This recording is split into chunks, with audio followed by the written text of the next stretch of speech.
He parked the car at the south end, where the streetlights barely reach.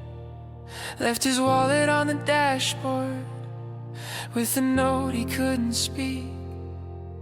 The wind was cold in January, and his coat was in the back. But he wasn't planning on a jacket for the road with no way back. 22 years old with a mountain made of debt, a breakup in October and a family who forgets. The world kept scrolling past his pain like it was someone else's feed, and the bridge looked like an answer to a boy the world didn't need.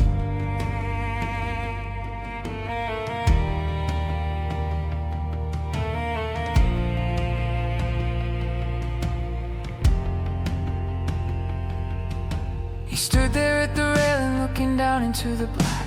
The water didn't care about his name or what he lacked. His phone had 7% and 0 messages tonight, and the loneliest number in the world is 0 when you're losing the fight. He wrote the note 3 times before the words felt like enough. I'm sorry was the opening, and the closing and the stuff between was just the autopsy of a life that lost its way. A boy who once had laughter but forgot how it was made.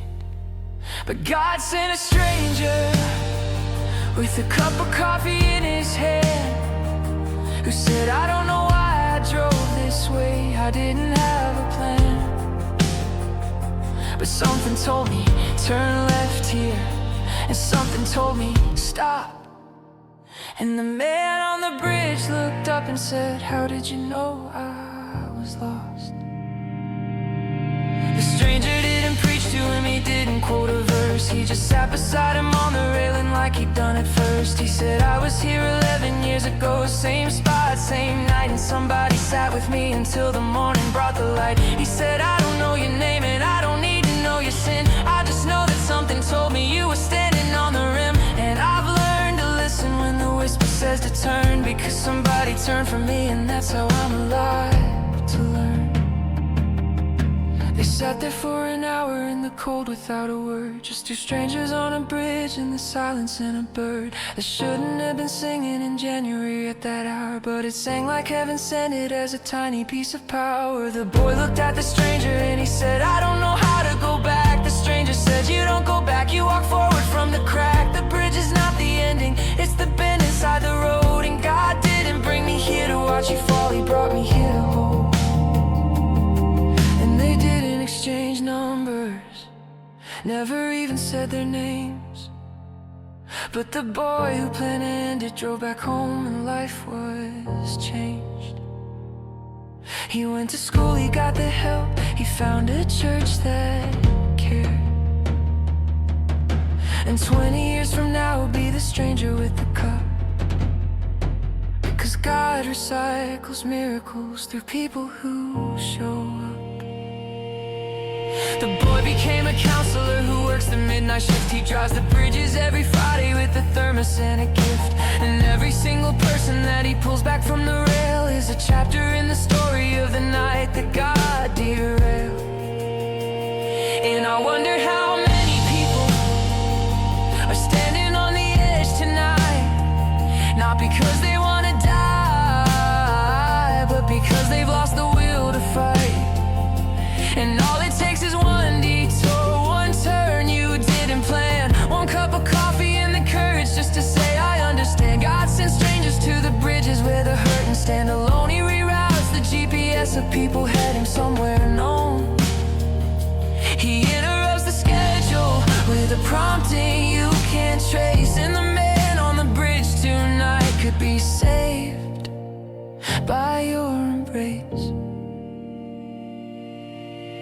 Maybe God is tapping you right now to make that call, to text a friend who went quiet to show up at the door down the hall. Maybe you're the coffee cup that heaven's pouring out tonight. Maybe you're the left turn on the highway that saved somebody's life. Don't ignore the prompting, don't dismiss it as a thought, because somebody on a bridge right now is fighting to be caught. And the stranger that you could become is the miracle they need. A cup of coffee and a presence is the greatest act of creed. If you're on that bridge tonight, if the wind is calling you, there's a stranger on the way right now that heaven's driving through. Hold hold on for 60 seconds more. Just 60, that's enough. Because God is making a detour, and He's bringing you here, His love. Stay, please, stay. The bridge is not the answer. You are the miracle someone's praying for. Stay. The morning's almost here. The coffee's almost warm. Strangers almost there. God is redirecting the storm. The bridge is not the chapter where your story has to end. Stay. There's someone on the way, and heaven's pressing send.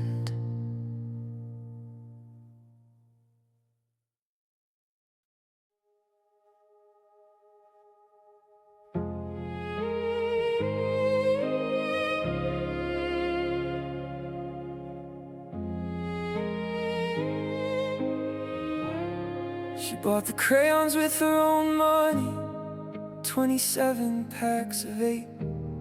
She laminated every letter, and she decorated every crate. She memorized 31 names by the second day of school. And the kid in the back who won't make eye contact just became her #1 rule. She sees the bruises underneath the long sleeves in July. She sees the lunch that's always empty and the hunger in the eyes. She can't legally say everything she sees, but she can pray. So she whispers underneath her breath for every child every day. The morning starts at 5 a.m. with lesson plans and ink. She's grading last night's homework at the counter by the sink. The coffee gets cold 3 times before she ever takes a sip. And the classroom door becomes a portal, and the hallway is the ship. She kneels beside the quiet boy and says, I see you there. You don't have to talk today, I just wanted you to know I care. And the boy who hasn't spoken since his mother went away said 3 words after 7 months. Thank you, Mrs. J. The teacher's prayer is the one nobody hears. It happens in the parking lot between the coffee and the tears. God, protect the ones I teach from everything I can't control. Give me wisdom for the lesson. Give me eyes to see the soul. The teacher's prayer is the front line of the faith, a whispered benediction over every little face. The system says she's overpaid. The parents say she's not enough. The standardized testing says her value lives inside a score that's tough. But the kid who couldn't read in fall is reading Dr. Seuss. And the girl who never spoke just raised her hand. And that's the proof. Nobody's clapping, there's no trophy or award, just a sticky note that said, you're the best teacher, love. Deshawn, she keeps it in her wallet like a diamond or a deed. Because the teacher doesn't teach for pay, the teacher plants the seed. She spent the whole paycheck at Target buying markers, glue and tape. She stayed until the janitor said, ma'am, it's getting late. She drove home in the dark with a car full of construction paper dreams. And her husband said, you give them everything. She said, you don't know what it means. To watch a child who came in broken start to heal inside your room. To see the light bulb flicker on and know you are the bloom. The teacher's salary is criminal, but the teacher's heart is gold.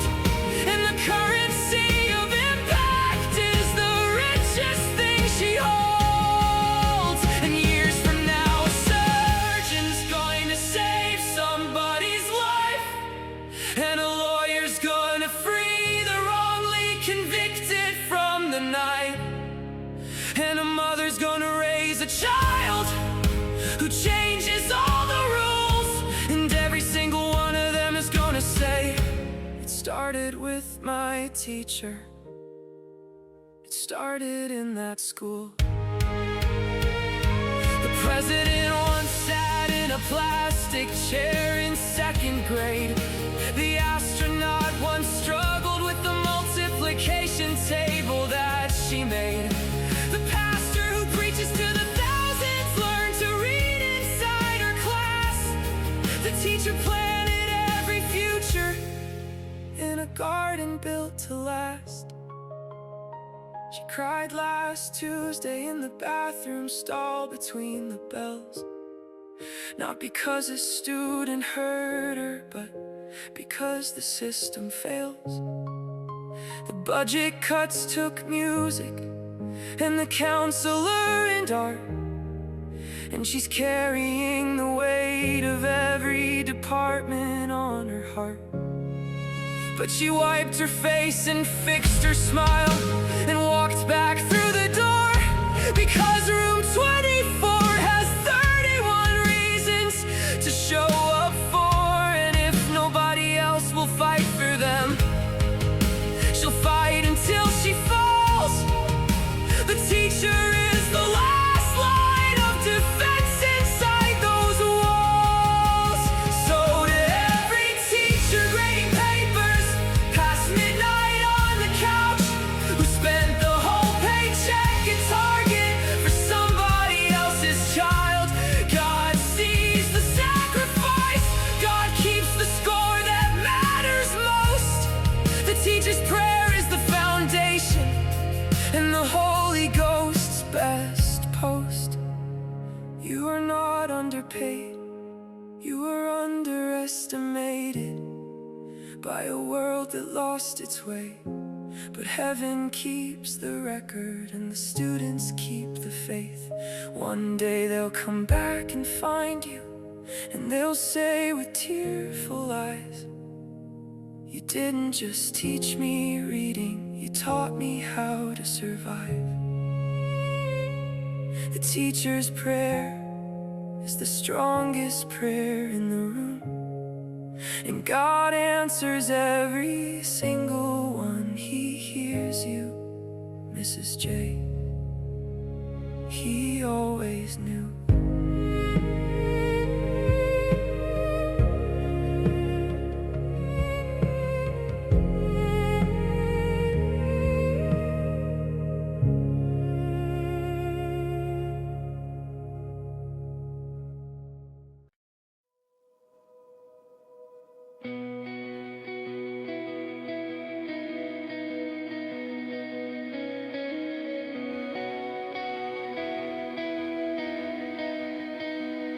I iron my best shirt and practice my smile in the mirror by the door. I say praise the Lord, and I'm blessed because that's what Sundays are for. I park in the lot and I wave at the deacons, and I hug the ones I know, but nobody sees the man beneath the costume or the show. I was crying in the bathtub about an hour before praise. I was questioning if God was real while picking out my face. I scrolled through every prayer request, but never typed my own, because the person who leads worship isn't supposed to feel alone.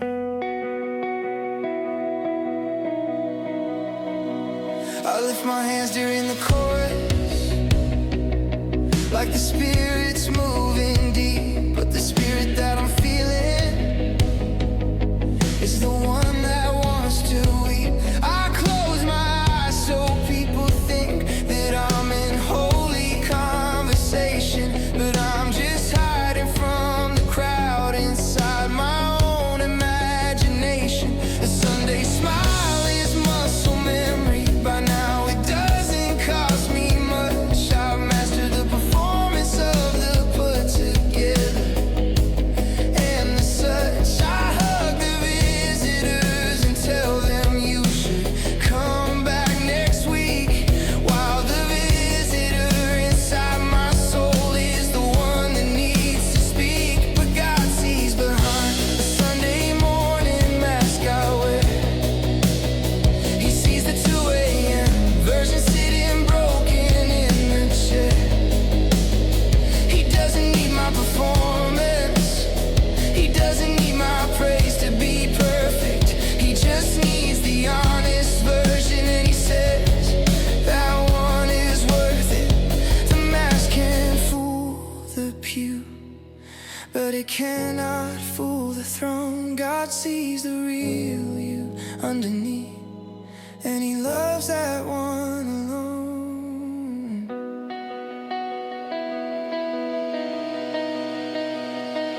The pastor shakes my hand and says, "You look good, brother, keep it up." But I haven't felt good in months. I've just been good at shutting up. The church says have more faith. The church says just believe. But nobody says it's okay to sit in the pew and grieve. I tried to tell a deacon once, I said I'm struggling, man. He quoted me a scripture and he said God has a plan. And I know he meant it kindly, but I didn't need a verse that day. I needed someone to say me to, and mean it in a human way. I love the God I'm singing to, but sometimes I'm singing through the pain and the tears that people think are joy are just the overflow of strain. I need a church that lets me limp and doesn't make me run. I need a Jesus that holds broken people, not just the polished ones. The altar call is beautiful, but what about the Monday call? The one where nobody checks in to see if you survived the fall. The church is good at Sundays, but the darkness lives in the week. And the mass goes on each Sunday because the weekday church is weak. David was a king and a worshiper, and a man after God's own heart, but he wrote the Psalms of agony, where he begged God not to depart. Elijah called down fire from heaven and then ran and hid in a cave. Even the prophet had a breakdown after the miracle that he gave. So why do we pretend that faith means never feeling low? That trusting God means smiling through the hurricane and the blow. The Bible is full of broken people who didn't have it all together, and God used every single one of them, not despite the storm, but in the weather. So tonight I'm taking off the mask and I'm laying it aside. I'm gonna tell God the ugly truth I've been trying hard to hide, that I'm tired and I'm angry and I'm barely holding on. And if the church can't hold my mess, then I'll bring it to the throne, because God never asked for polished, he asked for present and sincere. The mask can't stay on the counter, the real me is welcome here. And maybe somebody listening feels the same way Sunday comes, smiling on the outside, dying on the inside, going through the motions and the drums. I want you to know the mask is heavy and you don't have to wear it anymore. God's not impressed by your performance. He's in love with who you are before the iron, before the smile, before the parking lot. Hello, the version that's still in the bathtub is the one that God wants to know. He doesn't need your Sunday best, He needs your Monday worst. And the prayer without the polish is the one He answers first. Take off the mask tonight. God already saw your face. He loved you at your lowest. That's the whole entire point of grace. He loved you at your lowest. That's the meaning of this place. The Sunday morning mask can break, because the love of God won't take it off. Breathe. You're safe here, you don't have to perform. The realest worship starts the moment you stop pretending through the storm.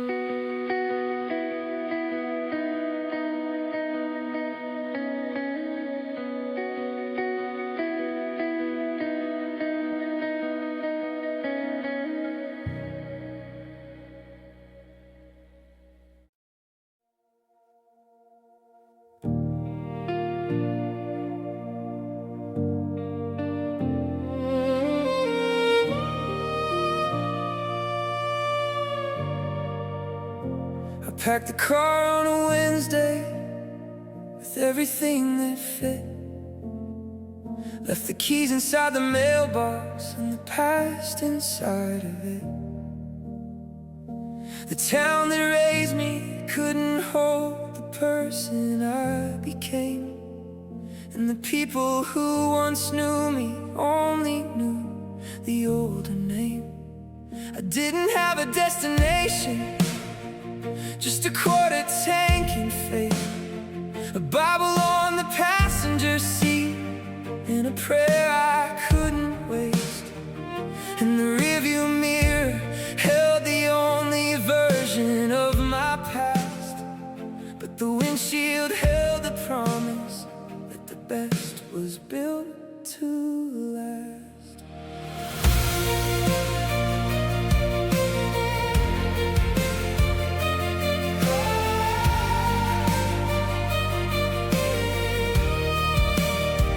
Past the high school football field where I used to dream so big. I passed the church where I got baptized as a little kid.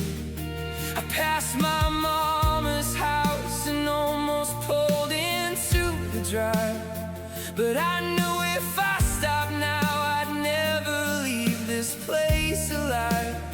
Not alive in the body, but alive inside the soul. Because a town that only sees your past will keep you from your hope. They remember every failure, they remind you every day that you're the son of so-and-so, and that's all you'll ever weigh. God is in the rearview mirror, watching what I leave behind.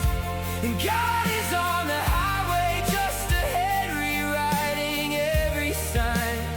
He's in the chapter that I'm closing, and the one I haven't read. God is in the rearview mirror, and the road that lies ahead. He's behind me, and before me, and beside me as I drive. God is in the rearview, in the windshield of my life. The people said I'd never make it past the county line.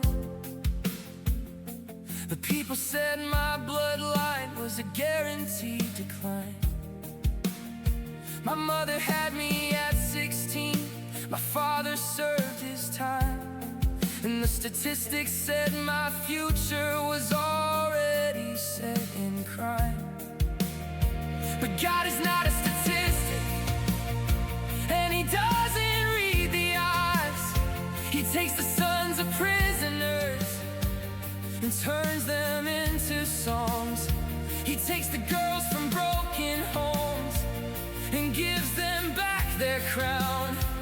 He rewrites every prophecy the neighborhood laid down.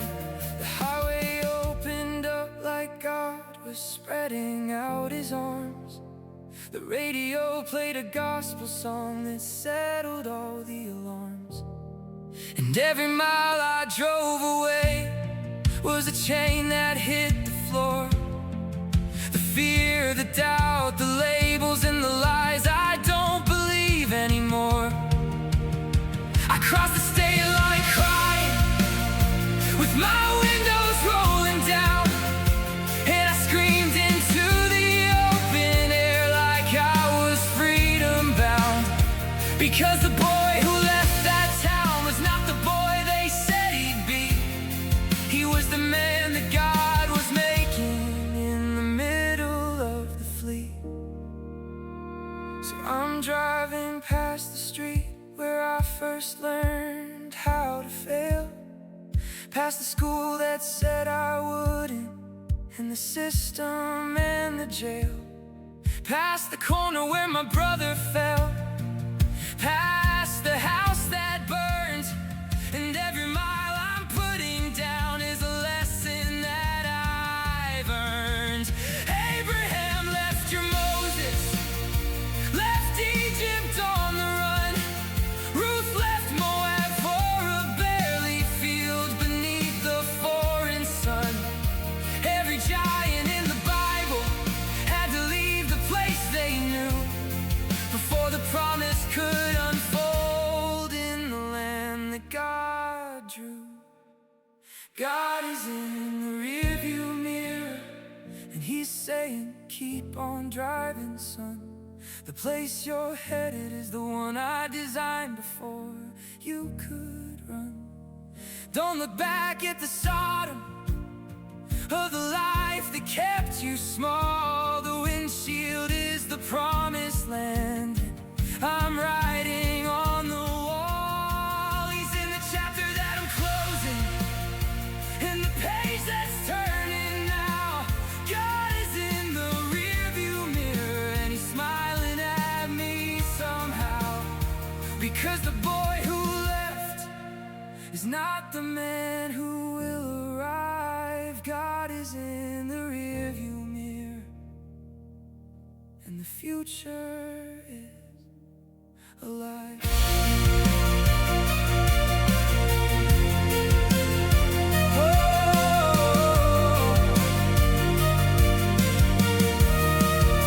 I got to the new city with $11 in a duffel bag.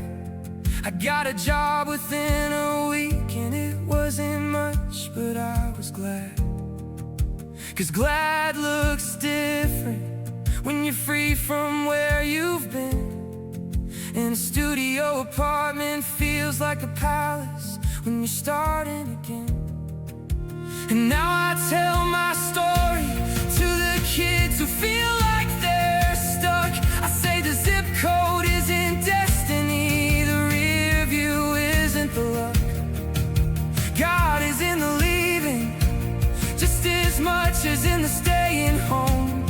And sometimes the most faithful thing you'll do is pack your bags and go.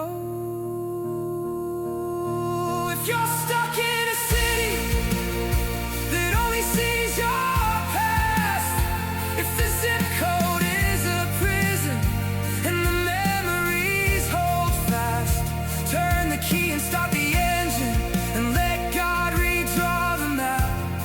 Because the rear view shows where you've been, but God's GPS goes forward and it never circles back.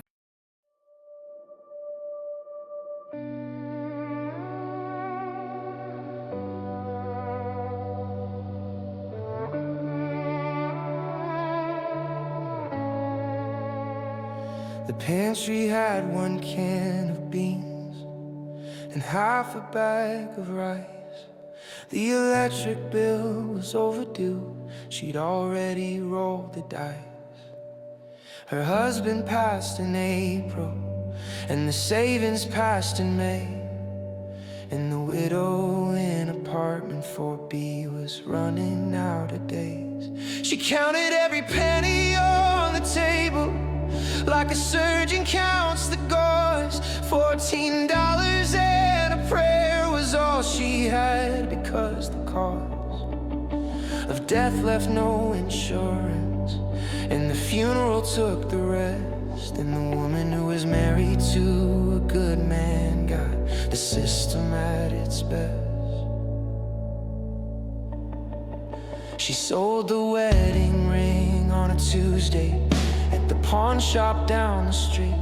The man behind the counter gave her 60 for the thing that made her complete. She walked home in the rain because the bus cost $1.75. And every quarter mattered when you're barely staying alive. The kids don't know the lights almost got shut off twice this month. They don't know that dinner's rice again, because the fridge is a front for a mother who is stretching what the human can extend. But God is in the stretching, in the oil that has no end. But God told Elijah, go find the widow with the very last she's got, 'cause heaven stores its miracles inside the empty pot. When you're down to nothing, that's when God is down to something. The widow's last oil is the beginning, not the bluffing. The emptier the vessel, the more room for God to pour.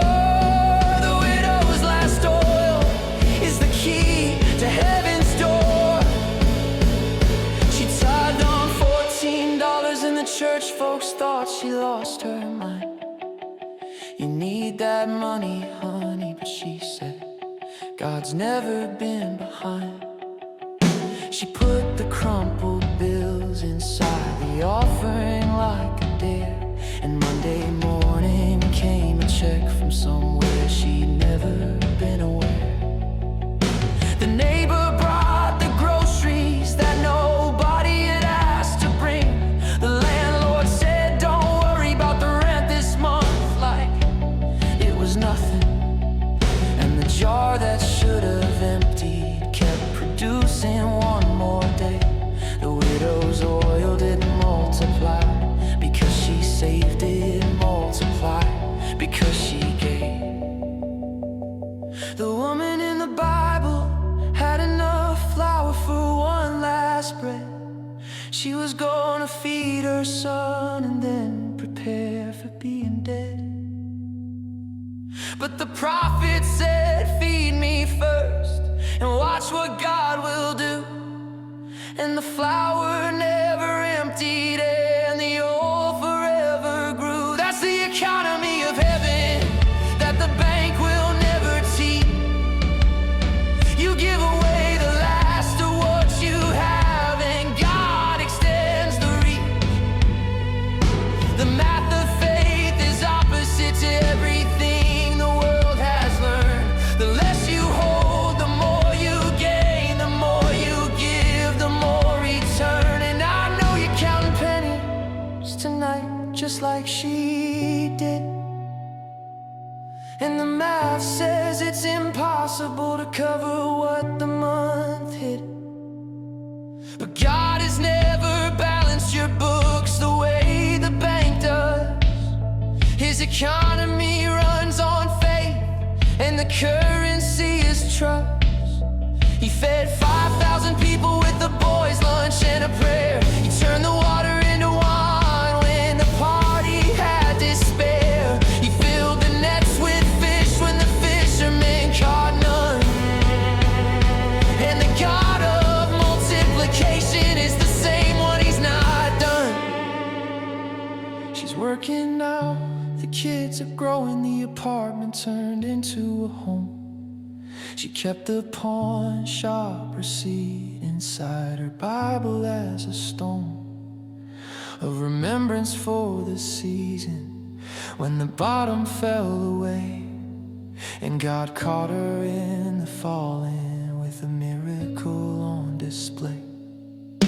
The $60 ring became 100-fold return, not in jewelry but in faithfulness and every lesson learned. The widow's testimony at the church made grown men cry.